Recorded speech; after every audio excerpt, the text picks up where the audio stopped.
aimerait avoir quand même un certain nombre de choses. Et j'ai quelques points là. J'aimerais savoir, la microfinance, on n'en parle pas beaucoup. Qu'est-ce que ça peut apporter pour nous, les membres de l'IEP-LIMAN? La microfinance, c'est encore un nouveau produit de Singou. N'est-ce pas? La microfinance apporte une autre option pour faire les retraits des membres de l'IEP-LIMAN. Vous savez, dans l'IEP-LIMAN, quand vous avez un pack de 51 200 $, vous retirez votre argent par banque. Et donc, par banque, au Cameroun, particulièrement, c'était UBA, c'était Afriland First Bank, c'était sans publicité, hein. C'était Afriland First Bank, c'était EcoBank, c'était BGF. Donc, actuellement, la microfinance est la seule banque où les membres de l'IEP-LIMAN peuvent recevoir leur argent en toute quiétude. Comprenez? Okay. Ça veut dire que c'est un produit de Singou qui apporte une autre option, n'est-ce pas, pour les retraits de l'IEP-LIMAN. À ce moment, il faudra toujours avoir 51 pour pouvoir. Oui, il faut avoir toujours 51. Mais nous sommes en train de voir dans quelle mesure on peut même mener ça à 25 000. Parce que c'est notre microfinance. On peut voir ça dans ce sens-là. Avec la pénurie des cartes, on peut également mettre ça comme un atout pour permettre à nos clients d'être satisfaits. Parlant de la pénurie des cartes, bon, étant au pays, j'ai voulu rentrer en possession de certaines cartes. Alors, on m'a donné une carte et il y a un débat qui se pose là. J'étais à la microfinance, on m'a orienté vers ça. Alors, je voudrais que tu comptes. Oui, ils m'ont orienté où je pouvais trouver les cartes Visa. Alors, il y a un débat qui se pose. C'est comme si ces cartes-ci ne fonctionnent plus. Et j'ai fait un test quand même pour le retrait pour ce mois, pour voir si ça peut marcher. Bon, on a créé le NU et tout ça. Et j'en ai pris assez pour pouvoir remettre à certains downline et tout ça. Alors, il y a un débat qui se passe là, que ces cartes ne sont plus acceptées et tout.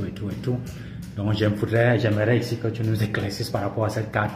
Peut-être ça va aider la communauté, parce que certains gens beaucoup de gens ont ces cartes-là, c'est une carte UBA. Apparemment, ça ne marche plus. Alors, je voudrais que ça vienne de vous. Oui, en fait, ces cartes ne marchent plus. Ne marchent plus parce que ça ne vient pas de nous. Vous voyez, nous avons des cartes. Nous sommes un prestataire de l'UBA. Oui, nous sommes un prestataire de l'UBA. Et lorsqu'on délivre une carte à un client, on doit rentrer en possession de ces documents. Parce que UBA fait souvent des contrôles inopinés. Donc, toutes les cartes que nous avons données à nos membres, nous avons les documents de ces cartes-là.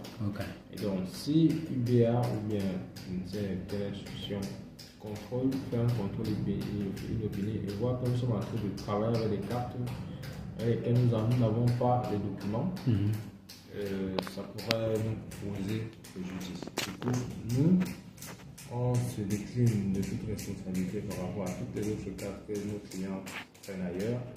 Nous, on paye uniquement avec les cartes que nous délivrons à l'entreprise ou alors que nos partenaires délivrent. Vous voyez, nous avons des leaders qui viennent acheter à moi, c'est qui partent vendre les cartes. Donc, on ne peut pas permettre que les autres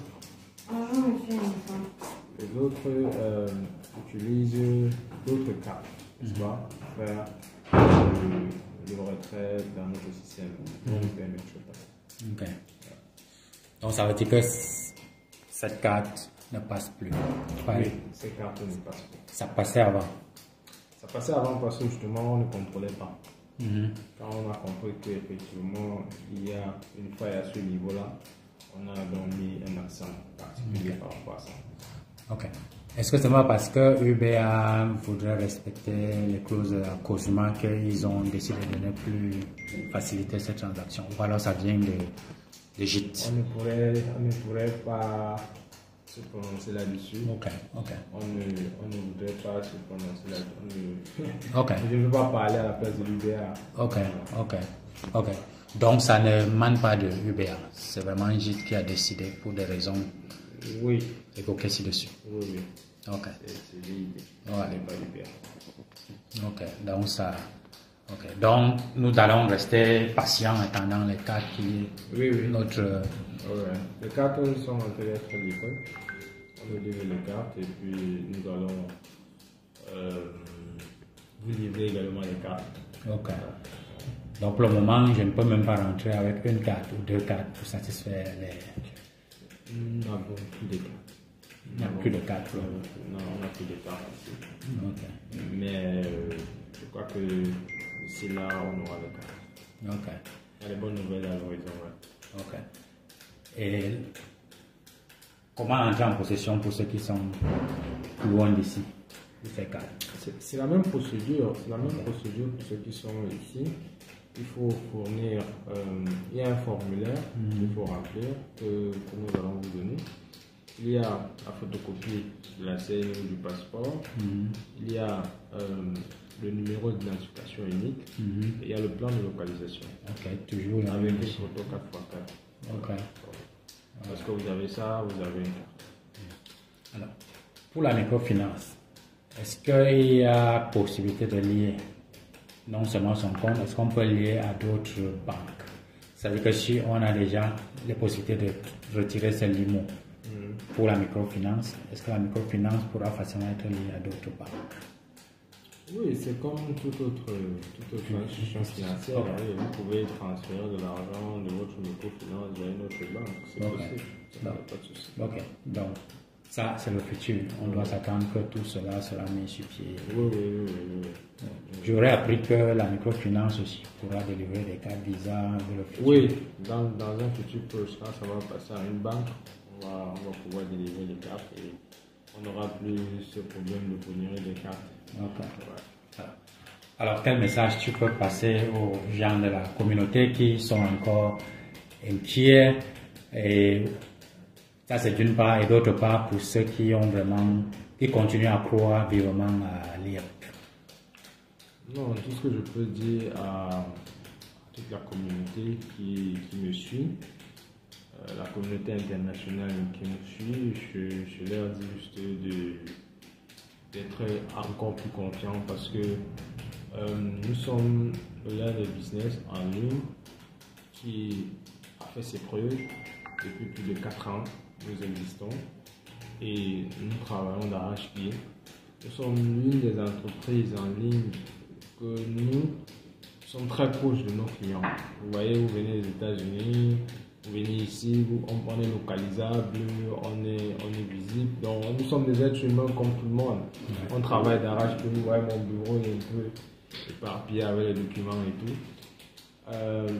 C'est pour vous dire que nous travaillons et nous leur demandons juste d'être plus confiants. Ok. Parce que je ne crois pas qu'ils aiment le business là plus que nous. Ok. Nous, on aime plus le business que et puis on croit vraiment à ce business. On ne croit pas non seulement à ce business, mais on travaille pour que ça soit pérenne. Donc, vraiment, il n'y a pas la place à la panique, il n'y a pas la place, n'est-ce pas, au doute. Nous, on continue à travailler.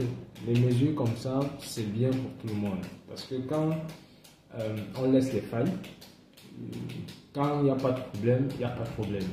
Mais quand on va venir détecter un problème, on va dire ah, il est plus mal fait dans ça. Donc c'est pour ça qu'on prend les précautions nécessaires pour avancer avec tout le monde. Et ces précautions ou alors ces mesures que nous prenons, c'est pour le bien de tout le monde. Donc, ce que je vais leur dire encore, c'est de nous faire confiance. Vous nous avez fait confiance il y a de cela 4 ans, d'autres il y a de cela 3 ans, d'autres il y a de cela 2 ans. Continuez à nous faire confiance, vous ne serez jamais déçus. Okay. Merci, monsieur coach Innocent Pantou. Celui qui travaille d'arrache-pied pour nous. Ouais.